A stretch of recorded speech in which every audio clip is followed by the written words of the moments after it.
I mean, this God is so intent on getting rid of the evil that plagues us, and ultimately the death that takes us. We will all die, but we will be with him. Kind of mirrors what comes later. He says, hey, no, this death, come out, be with me again. Be with your family, be with your friends again. Don't we see that in eternity? God is intent on crippling death. He cripples the demons. He cripples those here who try to cripple us.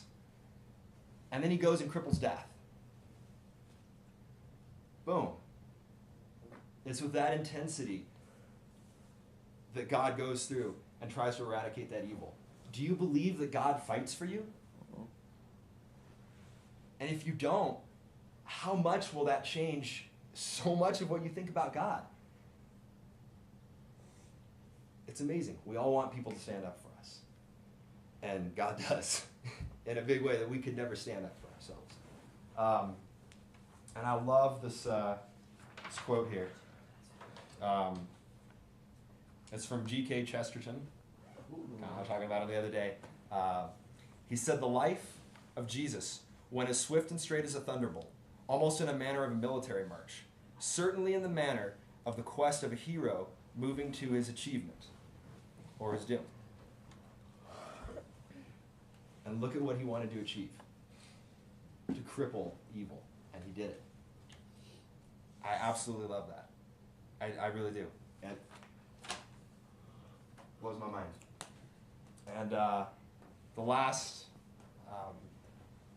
aspect of Jesus' personality and his character, as portrayed in the Bible, that we're going to hit for this series. And again, we're going to go into all of this, even more in the next, series of lessons. So this is not like it's the last time we're going to hear it, but this is to get it started. I'll have a bit of a challenge for you guys tomorrow. Tomorrow morning, we'll do that really quick. But the last part that we're going to look at tonight is how cunning Jesus was. And when you look up cunning, there's some synonyms. Crafty or clever are other ways of looking at that. And again, I think so often when Jesus was speaking and you hear the Sermon on the Mount, and the way that people deliver it, it just doesn't necessarily seem like anything special. It's delivered kind of bland, like just a list of things and, what was going on there. And we talked about this last night, where Jesus in the very beginning had already started cleverly, and we'll go to it, had really started cleverly working the crowd. And you guys know, you're not going to pay attention to somebody who doesn't intrigue you. And you can't get your point across unless you are very good at conveying it and, getting people to listen. And look at how he starts it off here. We are at Matthew 7. Okay. Verse? No, I apologize. 4.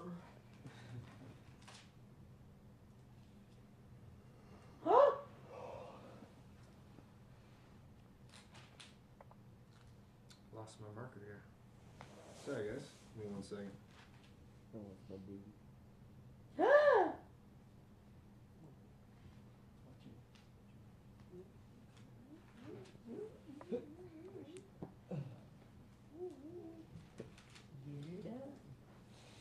Okay. Maybe not so much. Yeah. It's all right.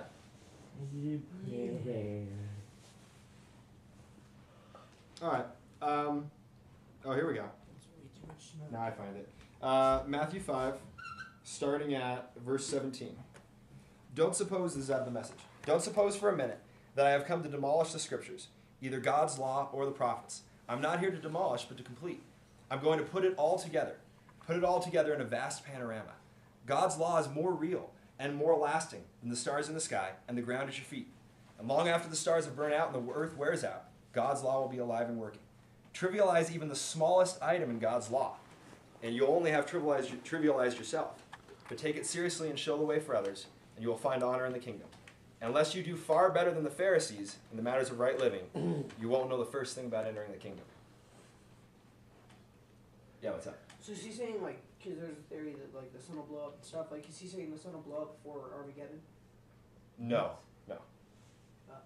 And again, we'll talk about that one later, too. But look at how he starts this off.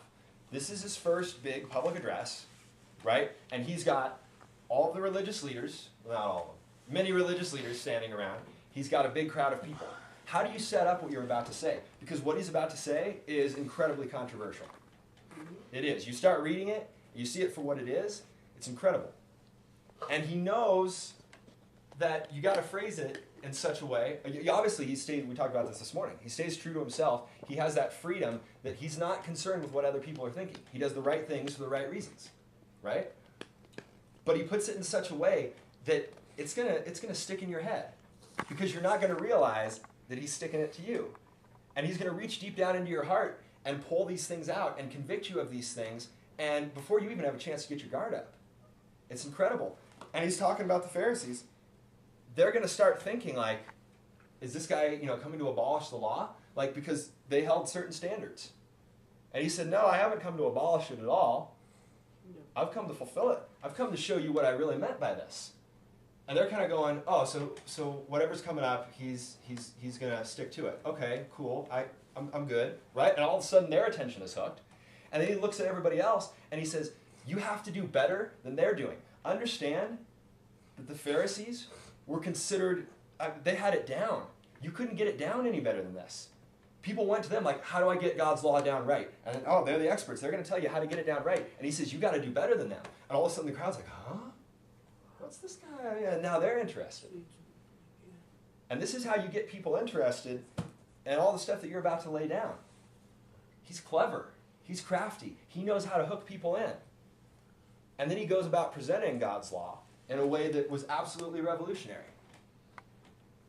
It's incredible. He's very crafty, very clever.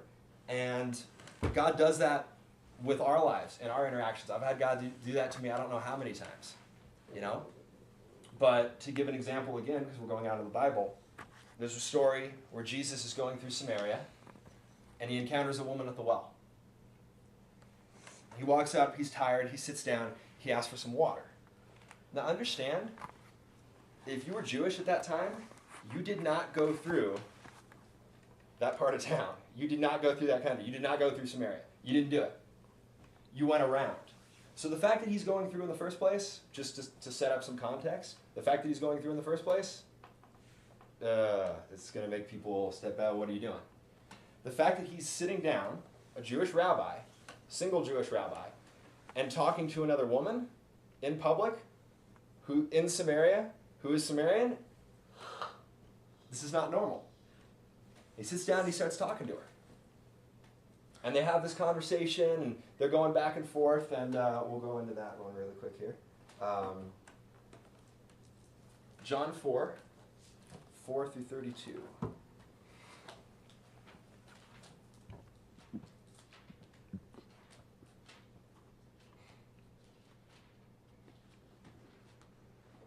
All right.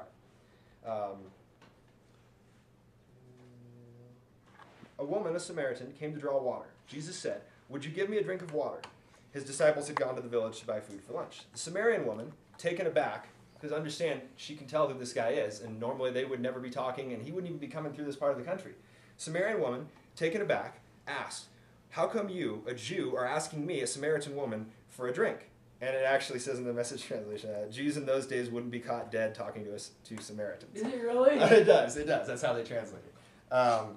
NIV said, "For Jews do not associate with Samaritans." Jesus answered, "If you knew the generosity of God and who I am, you would be asking me for a drink, and I would give you fresh, living water." Yeah, think about that's the hook right there.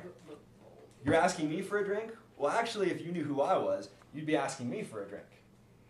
He's starting up a conversation with this woman. Well, look where it goes from here. He already knows, he knows her personality. He knows what's going to hook her in. The woman's pretty feisty.